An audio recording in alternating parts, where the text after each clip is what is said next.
just found out that Jeremy graduated high school with my wife.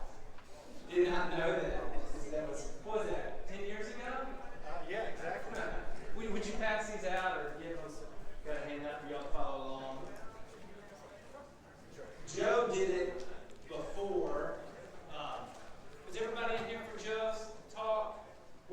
At the beginning, he asked, how many of you own rental property? Can you get a show of hands? Okay. How many of you own more than 5 houses?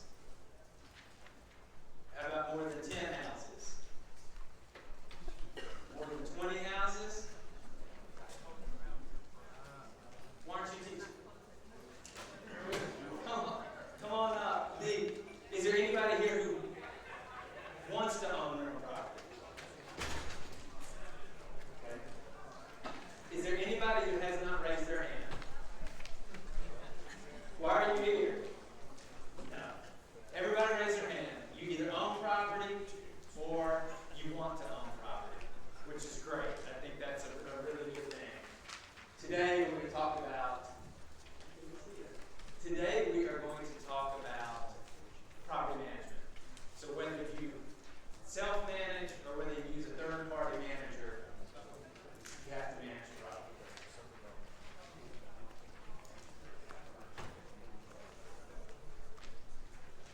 My name is Douglas Skipworth.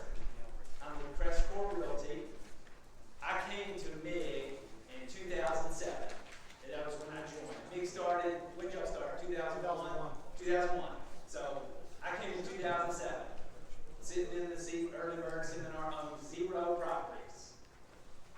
But I knew I wanted to own a property. I knew real estate was my ticket. Just the things Joe was talking about, financial freedom, building wealth, creating a better future for myself, for my family. That's what I wanted to do. And I sat here and I said, I'm going to buy a house. In my heart of heart, I knew I was going to buy more than one house. And I wasn't going to let anything stop me. And I was going to do all the things Joe talked about. I was going to get the education. I was going to network with the people. I was going to put the hours in and make it work. So that's what I've done. This is the first property my partner and I bought together. So looking at it, we bought it at tax sale. So looking at it, what are some things that jump out at you that you think have to happen now that we bought this property? Anything. Mow the lawn. That's one of the things. Got to rehab it, correct. Looks like a roof. Yeah, so I'll lump all that together and doing it. Rehabbing it, buying a tax sale. What do you think's, who do you think's living in there? No one. Correct. So we got to get a tenant in there. Got to collect the money. We bought it, fixed it up, did all those things. So there's a lot of paperwork that goes with that. So we're going to take a few minutes and talk through what property management is. So the cheat sheet is the handout on the back side. Presentations available afterward for all the details. We're going to just give you a quick overview of what we're doing, talk about the fundamentals of property management. You got the takeaways on the sheet, and then there's some resources that are part of this. Rich Dad, Poor Dad book, other people, other blogs you need to be looking at, MIG participation, so that you can learn how to manage property. All right, the purpose is to just talk about those fundamentals. After tonight, you're going to know what we call the 4 fundamentals of leasing, collections, maintaining the property, and then accounting for all of that. Whether you self-manage or whether you use a third-party manager, those are the 4 fundamentals of what property management is all about. So, again, when you buy that rental property, some of you have a few, some of you desire or dream of owning rental property. These are the 4 things you're going to have to do. The same thing Dan and I, my partner Dan and I had to do when we bought that house at tax sale. Had to fix it up, had to market it, get a renter in there, had to collect the rent from the tenant every month, and then we had to account for that, put it in the bank, pay the mortgage, pay the taxes, pay the insurance, pay the federal government our taxes at the end of the year. When we do that, when we bought that house and rented it, when we bought that house and fixed it up, the first thing we had to do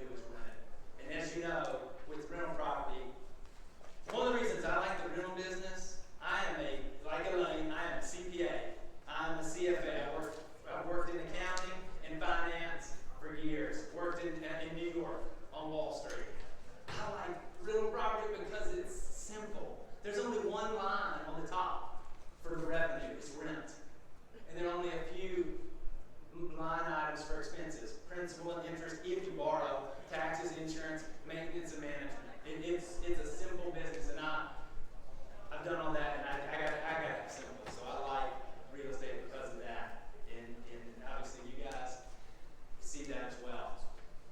All right, rent income is the lifeblood of the property. That's the only way you're going to make money. So you got to get a tenant in that property. You got to market that property.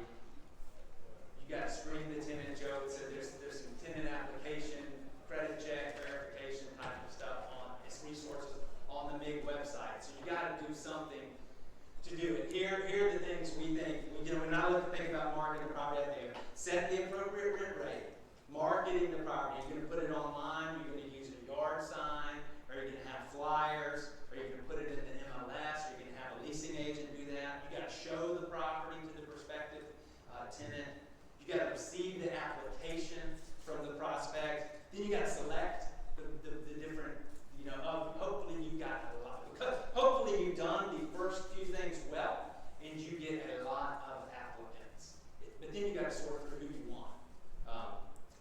Then you got to, the next thing is you got to get a receive a security deposit, do a kind of move-in checklist with them, sign the lease, and get them into the property.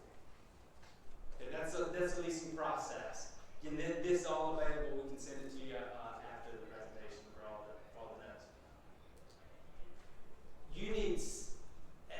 We're going to talk about these 4 fundamentals, but you need systems. Joe alluded to this in his talk. Systems, tools, and people. So you need systems to manage your business. Leasing is a system. Collections is a system. Accounting for it and maintaining it. Those are big picture systems, but all of those functions have to have systems like this that you go through. And then you got to have the tools to make those systems as efficient and effective as possible. Online application, for example. That's a good resource, a good tool for a leasing process. And then you got to have people. That was the last thing Joe talked about, was building a team. So it might be that you are a leasing specialist. You can market the property. You're a natural born salesman. So you can market it. You don't need help. But maybe you can't swing a hammer. So you need some help on the hammer front. Maybe you don't want, you can put the good tenant in there. Maybe you aren't good at selecting tenants and you have to put a tenant out. You might need some attorney help. So you got to build the right team. Leasing is the first part. I'm going to leave some time for questions at the end because I like to talk real case scenarios with you, either that you have or questions you have. I didn't say I started 2007 with 0 properties. I've got several hundred now. We managed several thousand. In 2007 it was 0. And I was sitting in the chair in the newcomers class in the early bird session. But I knew that I wanted to do it and talk to people and participate in learning. So I promise you that I can do it, you can do it. So I like to talk through this scenario. Let me give you two. I'm going to give you a quick horror story and a success story for each of these 4 things. Leasing, success story. First house I bought in 2007, 8 years ago, on the 6th tenant. That to me is a horror story. Because guess what happens when a tenant moves out? You can't just move another tenant right in there. You got to carpet, paint, clean up, all kinds. You got to remodel. You got to go through this whole lease process again, which is not fun. So it costs time and money to put those tenants in there. Let me tell you about the second house I bought 8 years ago. 5 doors down. Just like Joe said, Berkeley was the neighborhood I chose. On Acorn and Byron. They're right there, 38122. They're 5 doors down from each other. Second house I bought 8 years ago, same tenant. Still today. Paid on time every time for 8 years. That's to me, that's the leasing success story. Collections. Getting a tenant or a resident in a property is not hard. Occupancy is not a problem. Everybody says, "What's your occupancy rate?" I'm like, that's not a good question. I could have 100% occupancy. It's collections. It's getting that rent. We could fill up every house in Memphis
your systems and think through your tools. And then again, you might have people to help you on that if it's not yourself. So my partner and I would tag team. He'd go this way, I'd go that way. You'd stop by, leave a note on the door, do anything you can. You call them, just trying to collect that money. Success story, horror story. Success story is bought a duplex. Family's been there for 30 years. Living in that. A brother and a sister, they're in their 70s now. They've lived there for 30 years. And they pay on time every time. No collection issue there. Horror story. Bought a house. He was already living in there. Bought it at foreclosure. He was already living there. So, hey, we're going to work with you. You know, man, I don't want a vacancy because then I got to go lease it and do all those things. So just pay. Just stay and pay. Stay and pay. That's what we want. And he stayed. He partially paid here and there. He'd get caught up. So he got far behind. He called me, and this one I was in trouble. He said, Mr. Douglas, I hit it big at Tunica last night. I'm going to catch you up. So he called me up. Guess what? He didn't ever hit it big at Tunica again. So we got behind, had to put him out. Didn't enforce the policies and procedures. Ended up, owing thousands of bucks later and had to start over. So there are collection horror stories. Now, once you lease the property, once you're collecting that rent, you got to put it in the bank, you got to account for the money. There's a lot of administrative things. Elaine is doing a seminar. She's a gold sponsor, Elaine Robinson, CPA gold sponsor of MIG. She's doing a seminar this Saturday. I believe it's here. Yes. So it's here. It'd be good if you need some advice. So again, this isn't a hobby. This is a business. So run it like a business. That's a takeaway here. You got to account for all this money. It's a typical income statement, just like your personal. You get money coming in from your job or some type of income, and you pay your expenses. That's all there is as far as the income for rental property. But there's all kinds of other work you need to do. The leasing paperwork, keeping that on file so you can get a filing system to think about those things. Again, you might or might not have some of these expenses here, principal and interest. You might not have insurance. Joe mentioned the guy who's buying condos for cash on a credit card, and he didn't have principal and interest payments. I would argue he probably shouldn't have insurance payments either. Get a little liability policy, but if you're only putting $10,000 in it, you might not want the hazard insurance $300 a year or so. So you can eliminate some. He's doing all the maintenance himself. He's doing all the management himself. I think Joe mentioned on taxes is still his only thing he had today. So there's a little thing to keep you track. Accounting horror story and accounting success story. There are no accounting success stories. Accounting's horrible. It's boring. The success story is if you keep your records good and you go to a bank, you can get a loan because they like to see your statements in order. If you keep your records properly, you can take some of that thing again. And Joe's talked about some of the advantages, tax advantages of the property if you keep good records, and you can expense things associated with the property. Horror story is you see people who don't have the records and can't take advantage of those things and turn around and lose. I'll tell you a horror story from accounting. The second property my partner and I bought at tax sale. Family bought it. They had a mortgage on it. National lender, and were paying their principal and interest payments, but got behind. They weren't paying their taxes. It wasn't part of their escrow. And the bank let that go. The bank didn't catch it. So this is a national lender that you would know. They did not keep proper internal records, and they got sent notices that this house was going to tax sale, and they didn't do anything about it because they weren't minding the store. And because of that, they lost the house sue us and get it back, and they lost because they didn't have the proper records, and that was a great opportunity for us with that house. All right, you remember that house I showed you from the tax sale? Needed a roof, needed the yard cut, needed all kinds of work done to it. Interior. Lady was a hoarder. As you can imagine, houses don't go to tax sale if things are running properly. So, lady was a hoarder. It was a terrible situation. Trash, literally this high, pizza boxes and beer can boxes. But we got it fixed up. But this is what we had to do. We had to go in there and clean up that property and get it back on the market. So after, in this case, that was the first thing we did. We bought houses where they are occupied. Sometimes you buy houses occupied, the tenant stays and never moves out. I told you about the house we bought it for a friend and got a fee, kind of like the assignment that he was talking about wholesaling. So you helped somebody buy it. So we were out of pocket, no cash. Instead, we get cash for helping somebody buy a house. Did that, and he eventually get that tenant out. So then we had to fix it up. So he literally started with, the house was leased, got to collect that rent, can't collect the rent, so then you got to fix it up. So there's basic routine and preventative maintenance. There are kind of repairs, things that just happen, wear and tear. There's deferred maintenance that happens when you don't do repairs that you need to. And then last is those major rehabilitation projects like we talked about or showed you in that picture. So those are just 8 steps. Recognize the issue, quote the project, select the contractor, budget for the project, schedule the work to be done, inspect the work, receive the invoice from the contractor, and pay the bill. So it's not, again, it's a system. There's a lot to it. You can have tools to utilize and do that well. And then again, you might use people to help you if you're not Mr. Handy or Miss Handy. I'm neither of those, so I've always had people help me.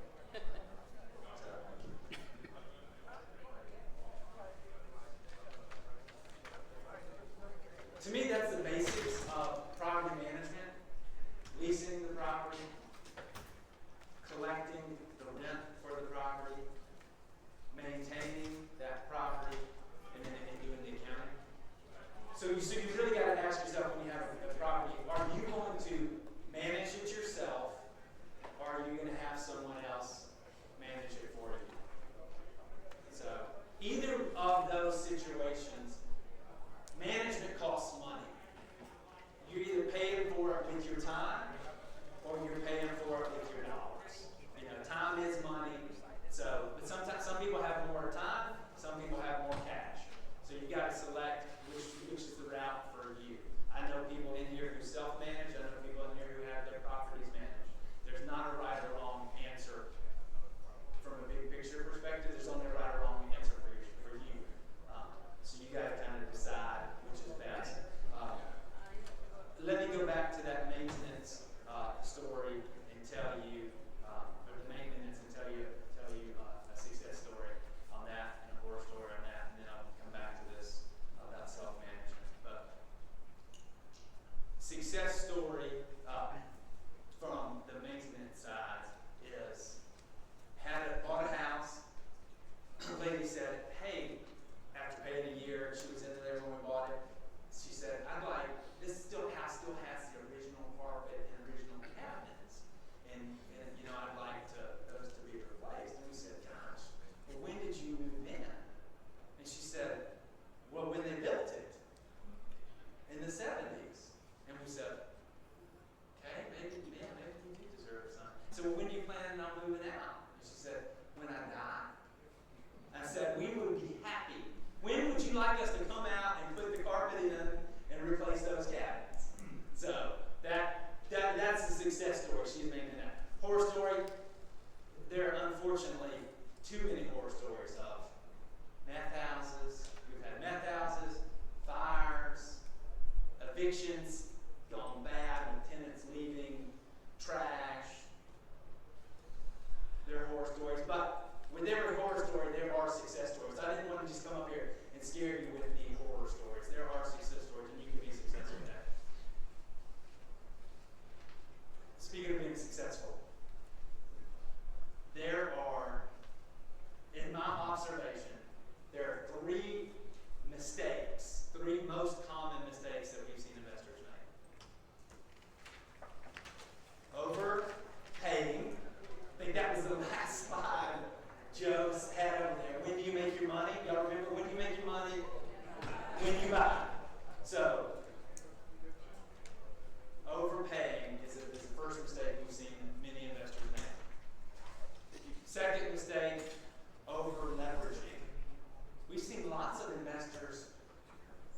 especially in the early and mid 2000s, they bought the house right.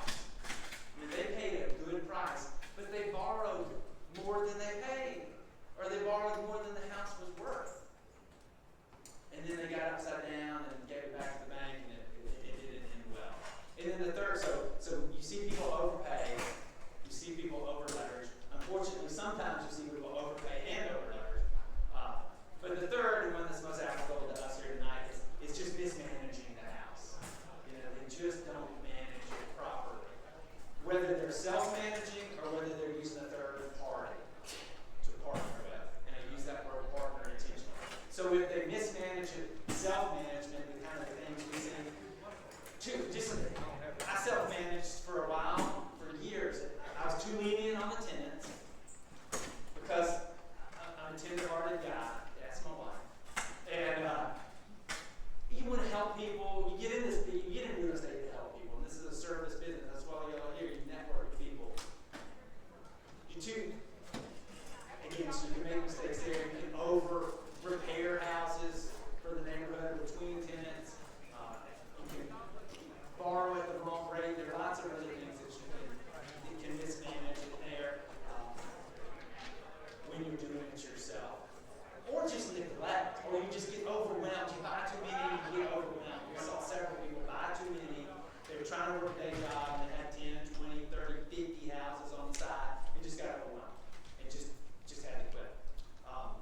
So, self-managers, we have seen them by just either not being smart or just giving up. Do that. On the management side, and again, I said who you can partner with as a third-party manager. And it could be a friend or family member, or it can be a full-fledged licensed property management company. You have to partner with somebody. And if you partner, it's like going on a date, or getting married. You know, you don't just do that willy-nilly. You think about who this is. You check out their reputation. Nowadays, it's super easy to go online and find out about it. I saw something, Better Business Bureau came out about this week about a car shop down on North Parkway that was just ripping people off, selling cars that didn't have clean title. So it's like there's no reason why anybody would go to that car dealer now. Better Business Bureau put out an email and an alert. It's on the news. It's all over the website or the internet. So if somebody goes and buys a car from that shop, shame on them. You know, no sympathy here because you can go and find the reputation on that. MIG network, figure out who is a good partner with. The reason I say that is because there are some bad partners out there who are not going to be a good partner for you. We see people mismanage that way. So, those three mistakes. We have seen people make a fortune in real estate off of other investors' misfortune. And again, this misfortune are overpay, over-leverage, and mismanagement. And when you think about management, whether you're doing it yourself or whether you got somebody else doing it, it's collecting the money, it's leasing the property, it's maintaining it, rehabbing, and accounting for all of that. So, there's your takeaways. They're on the back of that sheet. Think about those. Happy to talk to you anytime. My contact info. I got a card. I'll leave up here if you want to grab a card to talk through any of that. Self-management or professional management. I've done both. Seen it all. Here's some resources. This is part of the presentation. If you want it from afterward, get emailed to you. But those are some places you can go to find some more information if you learn from books. If you learn from blogs, Bigger Pockets and Inman News have a lot as far as real estate. Videos, search online, and people, we've got some friends and colleagues here who manage property, happy to talk to you. So, questions that we can answer in the next couple of minutes before we go to our full presentation tonight. About any of that, property management. Yes, I'll go with the young lady first. Which one? Oh, okay. All right, sir. How do we get the presentation?